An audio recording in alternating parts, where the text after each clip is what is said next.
प्यारे बच्चों, कोविड-19 के कारण इस समय आपका विद्यालय आना स्थगित है।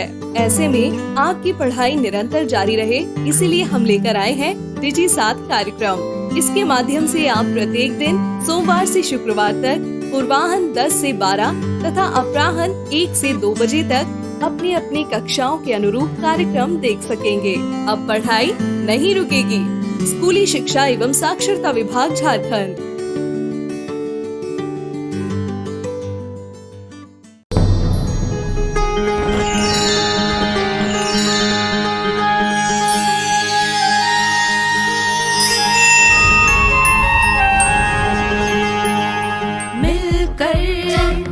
नई दुनिया मिलकर बनाए हम नई दुनिया, मिलकर जीत ले हम सारी दुनिया। बीच हमें आज बोने दो, रोज उसे थोड़ा बढ़ने दो।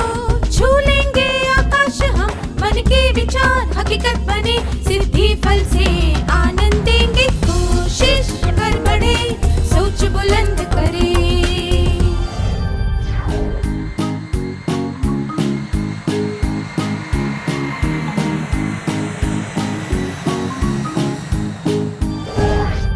नमस्ते छात्रों, आप कैसे हैं?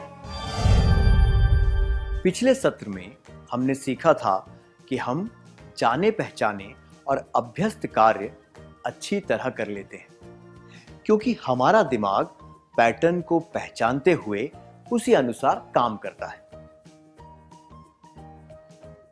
जो बात प्रत्यक्ष हो और आम तौर पर दिखती हो, दिमाग उसी पर ध्यान देता है। जो चीज छुपी हुई हो, उस पर ध्यान देने के लिए हमें सहायता की आवश्यकता होती है। दिमाग उस चीज पर ध्यान देता है जिसकी उसे जरूरत होती है। आइए अब दिमाग के एक और पहलू पर ध्यान देते हैं। अब आपको स्क्रीन पर 9 बिंदुओं की एक तालिका दिखाई जाएगी। आपको केवल 4 रेखाएं खींचकर सभी 9 बिंदुओं को जोड़ना है, पर एक शर्त है। ऐसा करते समय आपको कागज से अपना हाथ नहीं उठाना है। क्या आप तैयार हैं? देखते हैं क्या आप इसे 5 मिनट में कर सकते हैं।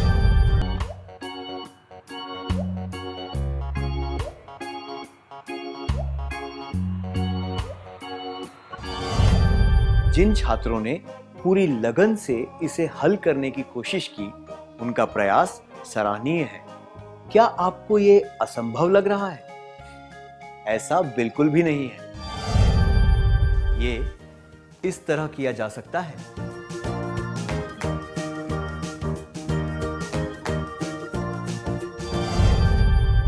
क्या आप ये सोच रहे हैं कि ये रेखाएं बिंदुओं के क्षेत्र से बाहर तक क्यों जा रही हैं? हमने रेखाओं के बारे में ऐसा तो कोई नियम नहीं बनाया था, है ना? अगर हमारा दिमाग बिंदुओं के घेरे में ही सोचेगा, तो हमारे हाथ भी उसके अनुसार चलेंगे। ऐसी परिस्थिति में यह काम असंभव लगेगा, क्योंकि नियम के अनुसार हम अपने हाथ को नहीं उठा सकते। पर अगर हम बिंदुओं के घेरे के बाहर सोचेंगे, तो हम नियमों का पालन करते हुए इसे हल कर सकते हैं। अक्सर हम खुद के लिए काल्पनिक रुकावटें पैदा कर लेते हैं, जिसकी वजह से हम नए तरीके से नहीं सोच पाते। जब हम इन काल्पनिक बाधाओं को हटा देते हैं, तब हम नए तरीके से सोच पाते हैं। वास्तविक जीवन में जब हम अलग और उचित तरीके से सोचते हैं, तो हमें नई संभावनाएं और नए समाधान नजर आते हैं। क्या आपने पारंपरिक ओखली देखी है? इसमें कौन सी चीज को चलाया जाता है, ओखली को या मूसल को? मूसल, है ना? ओखली तो एक जगह पर रहती है। ऐसा हजारों वर्षों से चलता आ रहा है, पर किसी व्यक्ति ने नए तरीके से सोचा और इस परिस्थिति को उल्टा कर दिया, जिससे ग्राइंडर इजाद हुआ। फिर उस व्यक्ति के बारे में सोचिए जिसने रबड़ को पेंसिल के पीछे लगाया। नए तरीके से सोचने की वजह से दो अलग चीजों को जोड़कर ऐसी पेंसिल बनाई गई। दिखने में बहुत ही सरल मगर अद्भुत, है ना? ये चीज इतनी सरल है कि हम इसके बारे में कभी सोचते ही नहीं, ना ही इसकी सराहना करते हैं। बाजार में मिलने वाली कोई भी नई वस्तु या फिर किसी वस्तु का कोई नया पहलू किसी व्यक्ति की अलग और नई सोच का ही परिणाम है। इसलिए हमें अपने दिमाग को इस तरह प्रशिक्षित करना चाहिए कि वो काल्पनिक बाधाओं को हटाकर नए और अलग तरीके से सोच सके। ऐसी सोच जो उचित हो और स्वीकार्य भी।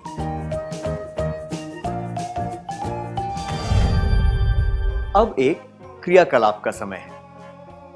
कृपया 5-5 लोगों के समूह बनकर बैठ जाइए। प्रत्येक समूह को समान लंबाई वाली 6 छोटी तीलियां दी जाएंगी। इनका प्रयोग करके आपको 4 समबाहु त्रिभुज बनाने हैं। क्या आप ये काम 10 मिनटों में कर सकते हैं?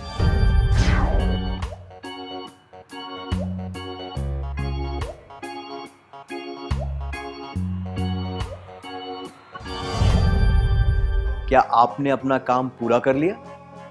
अगर हां, तो आपको बधाई हो। अगर नहीं, तो अपने दिमाग को प्रशिक्षित कीजिए ताकि वो अलग तरीके से सोच सके। अगर आप इसे द्विविमीय आकार के रूप में बनाने की कोशिश कर रहे थे, तो आप इसे हल नहीं कर सकेंगे। नए तरीके से सोचने की कोशिश कीजिए।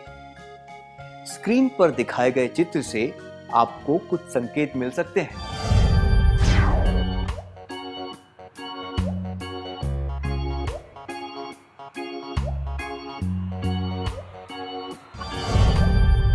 अच्छा प्रयास था। हम समान लंबाई वाली 6 छोटी तीलियों से इस तरह समबाहु त्रिभुज बना सकते हैं। ये कैसे संभव हुआ? आपका दिमाग अलग अलग तरह से सोचने के लिए प्रशिक्षित किया गया है, इसलिए आप ये काम कर पाए जो 9 में से 10 लोगों को असंभव लग रहा था। आपको केवल अलग तरह से सोचना था। हमने इससे क्या सीखा? दिमाग को कई तरह से प्रशिक्षित किया जा सकता है। क्या हम एक और क्रियाकलाप करें? इस चित्र को देखिए। एक बड़ा वर्ग है जिसे 4 छोटे वर्गों में बांटा गया है। अंक लिखे हुए प्रत्येक छोटे वर्ग 1, 2, 3 में और भी छोटे वर्ग हैं जो आकार में उसके 1/4 है। अब आपको वर्ग 1 के छायांकित भाग को 2 बराबर हिस्सों में बांटना है। क्या आप ये 1 मिनट में कर सकते हैं?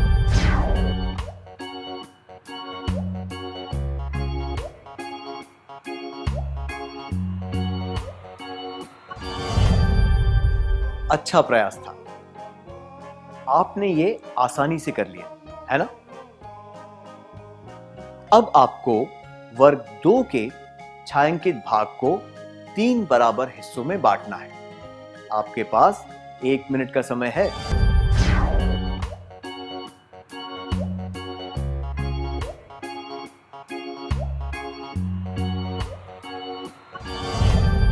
अच्छा प्रयास था। यह भी बहुत आसान था, है ना? अब आपको वर्ग 3 के छायांकित भाग को 4 बराबर हिस्सों में बांटना है। आप इसके लिए 3 मिनट का समय ले सकते हैं। क्या आप तैयार हैं?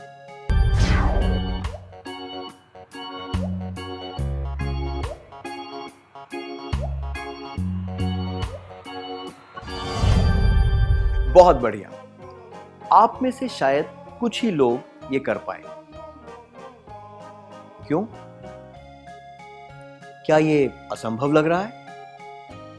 ऐसा तो नहीं है। अगर हम अलग तरीके से सोचें तो हमें इसका हल मिल सकता है। आपने हार मान ली? क्या मैं बताऊं ये कैसे किया जा सकता है? ये इस तरह किया जा सकता है। क्या अब हम वर्ग 4 को बांटने की कोशिश करें? आपको इसे 5 बराबर हिस्सों में बांटना है। आपके पास 3 मिनट का समय है।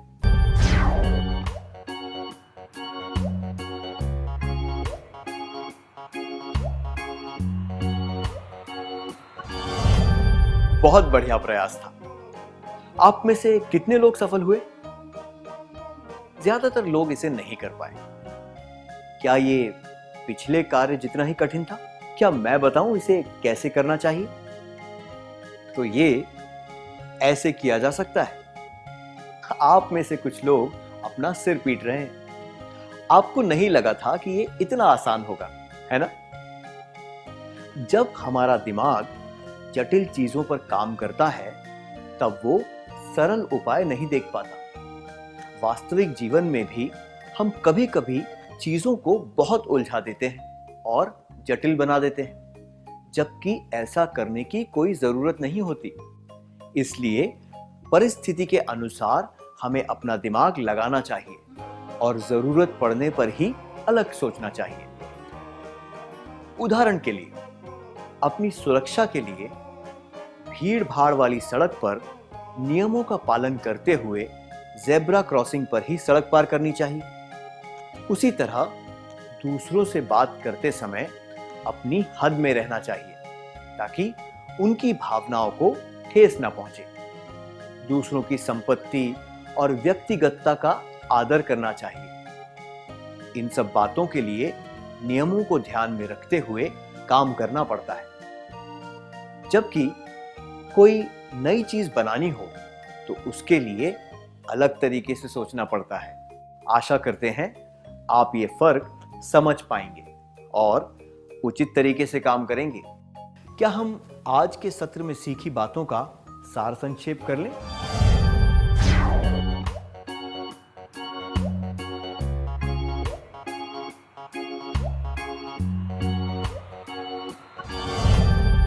हम जाने पहचाने और अभ्यस्त कार्य अच्छी तरह कर लेते हैं, क्योंकि हमारा दिमाग पैटर्न को पहचानते हुए उसी अनुसार काम करता है। जो बात प्रत्यक्ष हो और आम तौर पर दिखती हो, दिमाग उसी पर ध्यान देता है। जो चीज छुपी हुई हो, उस पर ध्यान देने के लिए हमें सहायता की आवश्यकता होती है। दिमाग उस चीज पर ध्यान देता है जिसकी उसे जरूरत होती है। जब हमारा दिमाग कुछ अलग ढूंढने की कोशिश करता है, तो वो उसे ढूंढ ही लेता है।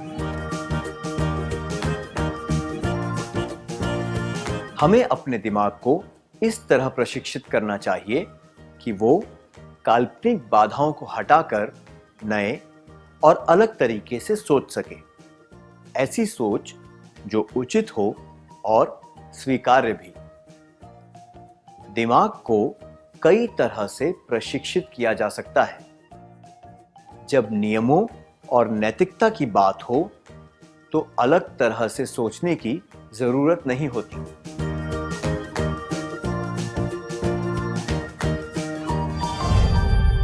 इतनी अच्छी तरह सार संक्षेप करने के लिए धन्यवाद।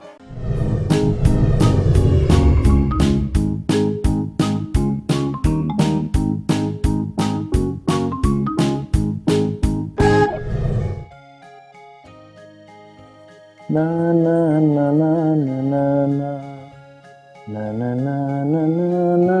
ना ना ना। नमस्ते छात्रों, आपसे मिलकर खुशी हुई। क्या आपकी भी आदत है कि जब आपके पास पेंसिल और कागज हो, तब आप बिना सोचे समझे कोई भी चित्र बनाने लग जाते हैं और उसके बाद आपको भी आश्चर्य होता है कि अरे वाह, ये चित्र इतना भी बुरा नहीं है, मैं अच्छे चित्र बना सकता हूं। अगर आपके साथ भी कभी ऐसा हुआ है, तो इससे यह पता चलता है कि आपके अंदर रचनात्मकता का खजाना है। इस सत्र में हम ऐसी ही रचनात्मकता पर ध्यान देंगे। सबसे पहले एक क्रियाकलाप करते हैं। यह है अक्षर ए। चित्र 2। नीचे के छोर से बीच की रेखा तक इस तरह एक वक्र रेखा बनाइए। अब ऊपर वाले त्रिकोण में भी इस तरह एक वक्र रेखा बनाइए जो इन दोनों भुजाओं के मध्य को जोड़ रही है। चित्र 3। एक आंख और गाल बनाइए। इसके बाद शरीर पर पूंछ और पंख बनाइए। चित्र 4। अब शरीर और पूंछ की रेखाओं को थोड़ा गाढ़ा कर दीजिए और इस तरह 4 रेखाएं बनाकर इसे एक कलगी दे दीजिए। तो आपने देखा कि हमने अक्षर ए से एक चिड़िया बनाई।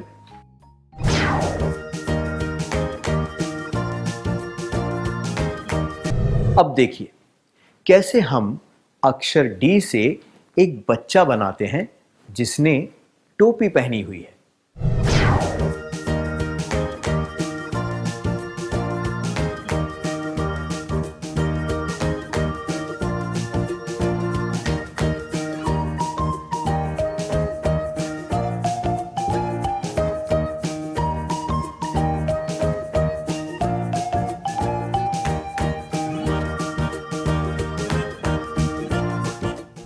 इसी तरह क्या हम देखें कि अंक 1 से 10 का प्रयोग करके हम किस तरह अलग अलग आकार बना सकते हैं? क्या आप कुछ अक्षरों या अंकों को चित्र में बदलने का प्रयास कर सकते हैं?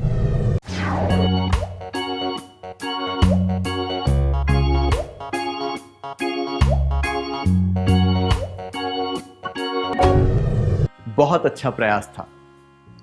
आप सबने अक्षर या अंक का प्रयोग करके कम से कम एक चित्र बनाया है। अक्षरों और अंकों ने अचानक जानवरों, पेड़ों, व्यक्तियों और वस्तुओं का रूप ले लिया। आप सब उभरते हुए चित्रकार बन गए हैं जिनकी योग्यताओं को जैसे पंख लग गए हैं। थोड़ा सा प्रयास करने से आप भी बहुत आगे बढ़ सकते हैं। हमने इससे क्या सीखा? हम सब के लिए रचनात्मकता से सोचना संभव है। हम सब रचनात्मकता से सोच सकते हैं। एक मेज के कितने पैर होते हैं? आपने कहा 4। इस मेज को देखिए, इसके कितने पैर हैं? केवल 1। अब ये मेज देखिए, एक भी पैर नहीं है। हम सब ने कभी ना कभी ऐसी मेज देखी होगी, लेकिन जब भी हम मेज के बारे में सोचते हैं तब हमें 4 पैर ही क्यों सूझते हैं? जो भी हम अक्सर देखते या सुनते हैं वो बात हमारे दिमाग में घर कर जाती है। इसलिए हम हमेशा मेज के लिए 4 पैर और साइकिल के लिए 2 पहियों के बारे में सोचते हैं। अगर हम गहराई से सोचें तो हम अलग अलग प्रकारों और आकारों के बारे में सोच पाते हैं। उदाहरण के लिए, जब टेलीफोन इजाद हुआ था तब उसके बारे में सोचकर इस तरह का चित्र दिमाग में आता होगा। अगली पीढ़ी के लिए वो चित्र इस प्रकार का होगा। कुछ दशकों के बाद वो ऐसा था। आपसे पहले की पीढ़ी ने इस तरह का फोन देखा होगा और अब ये इस तरह का दिखता है। लोग आमतौर पर उसी चीज के बारे में सोच पाते हैं जो वे रोज देखते हैं। ये उदाहरण मेज के 4 पैरों वाले उदाहरण जैसा ही है। कई सदियों तक लोग मेज के 4 पैरों के बारे में ही सोचते रहे और उसी तरह की मेज बनाते रहे। पर आधुनिक जमाने में कुछ लोगों ने अलग तरीके से सोचा और 4 पैरों के दायरे से बाहर निकलकर नई तरह की मेज बनाई। तो हम देख सकते हैं कि नई तकनीक और रचनात्मक सोच की वजह से कई चीजों में बदलाव आया। अब आपके लिए एक प्रश्न है, जब आप टिम टिम तारे के बारे में सुनते हैं तो आपके दिमाग में क्या आता है?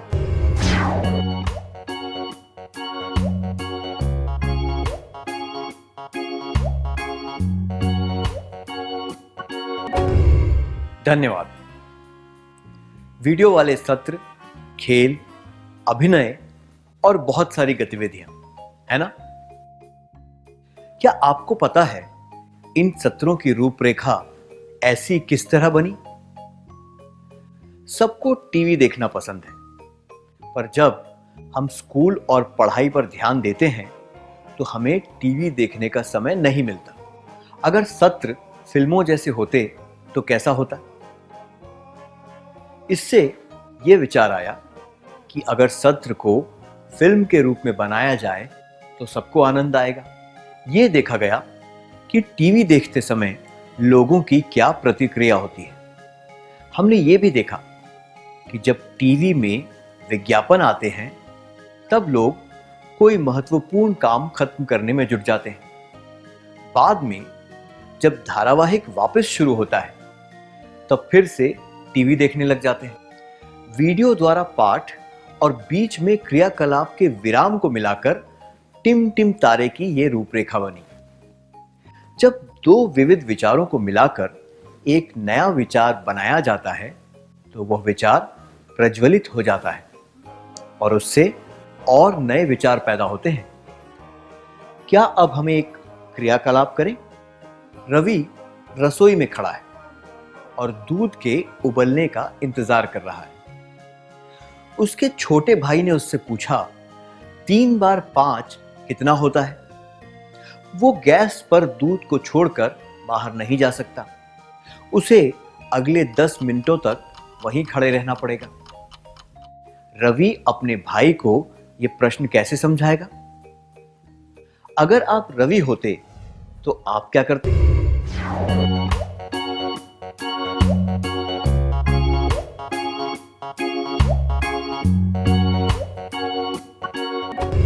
बहुत ही बढ़िया सुझाव था। इतने मौलिक और उपयोगी विचार बताने के लिए धन्यवाद। आप रसोई में हैं और वहां से जा नहीं सकते। इस बात को ध्यान में रखते हुए आप जोड़ समझाने के लिए वहां उपलब्ध सामान का प्रयोग कर सकते हैं।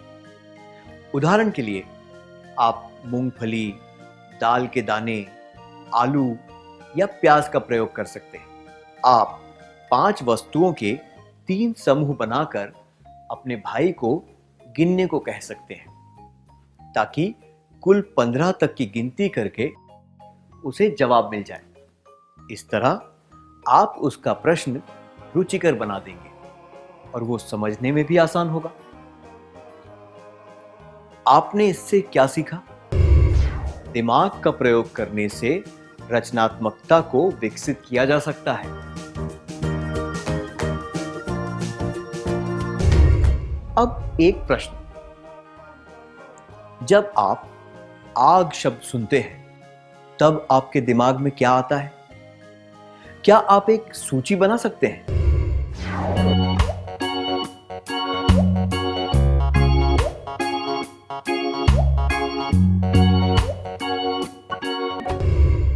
धन्यवाद, बहुत बढ़िया। आग शब्द सुनकर कुछ लोगों के दिमाग में ये बातें आती हैं: गर्मी, लौ, जलना, विनाश, अंगारे, जख्म, जलन इत्यादि। कुछ लोग आग शब्द सुनकर खाना पकाने के ईंधन, गर्मी, दिए की लौ इत्यादि के बारे में सोचते हैं। कुछ लोगों के लिए ये ज्ञान, शुद्धता, ईमानदारी का प्रतीक है। इसी तरह जब हम गोबर के बारे में सोचते हैं तो आमतौर पर हमारे दिमाग में कचरा, बदबू, मच्छर, कीटाणु, बीमारी, फालतू इत्यादि शब्द आते हैं। पर एक किसान को गोबर पौधों की खाद की याद दिलाता है। फाइबर शब्द किसी आहार विशेषज्ञ को खाने से मिलने वाले फाइबर की याद दिलाता है। एक जुलाहे के लिए फाइबर का अर्थ है कपड़ा बुनने का सामान। तकिया और गद्दे बनाने वाले व्यक्ति के लिए फाइबर तकियों में भरने वाली चीज है। किसी सफाई कर्मचारी के लिए फाइबर सफाई करने का सामान है, इत्यादि। आग शब्द सुनकर कुछ लोगों के मन में डर और कुछ लोगों के मन में उसके प्रयोग का विचार क्यों आता है? गोबर के बारे में सोचकर कुछ लोगों के मन में कचरा और किसान के मन में खाद का विचार क्यों आता है? हमारा दृष्टिकोण कई बातों पर निर्भर करता है, जैसे कि हमारे सिद्धांत, हमारी धारणा और हमारी रुचि। इसलिए हमारे विचार हमारे दृष्टिकोण के अनुसार होते हैं। अगर हम ये समझ जाएं और अपने दृष्टिकोण में बदलाव लाएं, तो नए विचार भी उत्पन्न होंगे। उदाहरण के लिए, जब एक कवि फूल को देखता है तो उसके रंग, खुशबू और आकार से उसे कविता लिखने की प्रेरणा मिलती है। एक वैज्ञानिक के मन में फूल को देखकर अलग विचार आते हैं, जैसे कि ये फूल इसकी प्रजाति के अन्य फूलों से अलग कैसे है। अपने दृष्टिकोण को बदलते हुए एक कवि के लिए वैज्ञानिक की तरह सोचना संभव है और वैज्ञानिक के लिए भी कवि की तरह सरलता से सोचना संभव। ऐसे ही इतिहास और भूगोल को परीक्षा के लिए पढ़ने के विषय समझने की जगह इन्हें अलग नजरिए से देखा जा सकता है। ऐसा करने से इन्हें पढ़ने में ज्यादा आनंद आएगा और साथ में ज्ञान भी मिलेगा।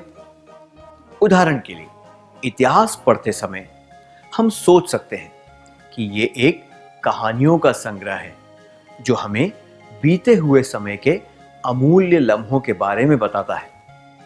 भूगोल पढ़ते समय हम ये सोच सकते हैं कि ये हमें पृथ्वी के विभिन्न पहलुओं के बारे में बताता है, जैसे कि इस पर रहने वाले लोग, इस धरती की विविधता इत्यादि। अगर हम इन विषयों को ज्ञान के भंडार के रूप में देखेंगे तो हमें पढ़ाई में और रुचि आएगी। क्या हम एक क्रियाकलाप करें? जब आप परीक्षा के रिपोर्ट कार्ड के बारे में सोचते हैं तो आपके दिमाग में कौन सी भावनाएं और कैसे विचार आते हैं?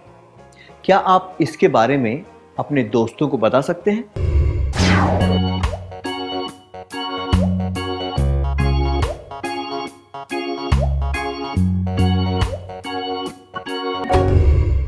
अपनी भावनाएं और विचार खुलकर बताने के लिए धन्यवाद।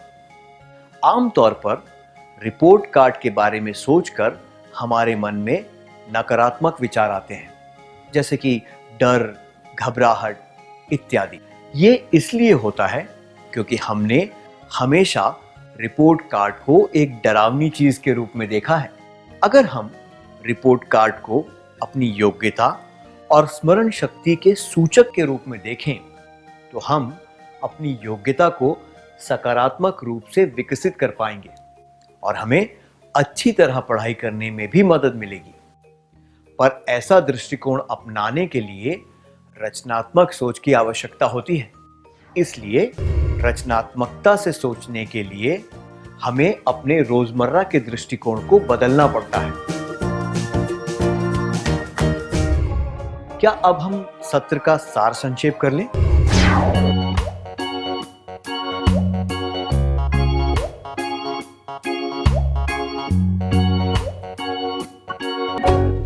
रचनात्मकता से सोचना हम सब के लिए संभव है। सोचने के लिए दिमाग का प्रयोग करना पड़ता है।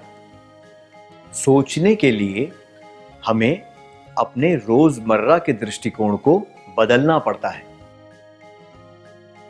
धन्यवाद, आपने बहुत अच्छी तरह सार संक्षेप किया।